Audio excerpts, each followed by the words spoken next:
ସକାଳେ ଶୀଘ୍ର ଉଠନ୍ତୁ। ସକାଳେ ଶୀଘ୍ର ଉଠିଲେ ଶରୀର ଓ ମନ ସତେଜ ରହେ। ଦିନର କାମ ଭଲ ଭାବରେ ଯୋଜନା କରିହେବ। ବ୍ୟାୟାମ ଓ ଧ୍ୟାନ ପାଇଁ ସମୟ ମିଳେ ଏବଂ ସାରାଦିନ କାର୍ଯ୍ୟକ୍ଷମତା ବଢିଥାଏ। ଉଠିବା ପରେ 1 ଗ୍ଲାସ ପାଣି ପିଅନ୍ତୁ।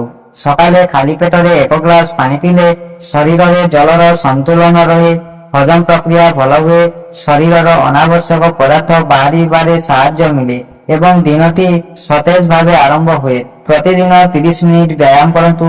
ପ୍ରତିଦିନ ଅତି କମରେ 30 ମିନିଟ ବ୍ୟାୟାମ କଲେ ଶରୀର ସୁସ୍ଥ ରହେ, ହୃଦୟ ଶକ୍ତିଶାଳୀ ହୁଏ, ଓଜନ ନିୟନ୍ତ୍ରଣରେ ରହେ ଏବଂ ମାନସିକ ଚାପ କମି ମନ ପ୍ରଫୁଲ୍ଲ ରହେ। ପ୍ରଚୁର ପରିମାଣରେ ପାଣି ପିଅନ୍ତୁ।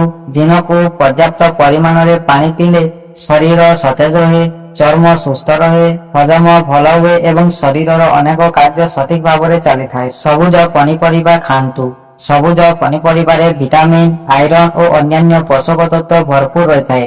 ଏହା ଶରୀରକୁ ସୁସ୍ଥ ରଖେ, ରକ୍ତ ବୃଦ୍ଧିରେ ସାହାଯ୍ୟ କରେ ଏବଂ ବିଭିନ୍ନ ରୋଗରୁ ସୁରକ୍ଷା ଦିଏ।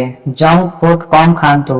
ଜଙ୍କ ଫୁଡରେ ଅଧିକ ତେଲ, ଲୁଣ ଓ ଚିନି ଥାଏ, ଯାହା ସ୍ୱାସ୍ଥ୍ୟ ପାଇଁ କ୍ଷତିକାରକ।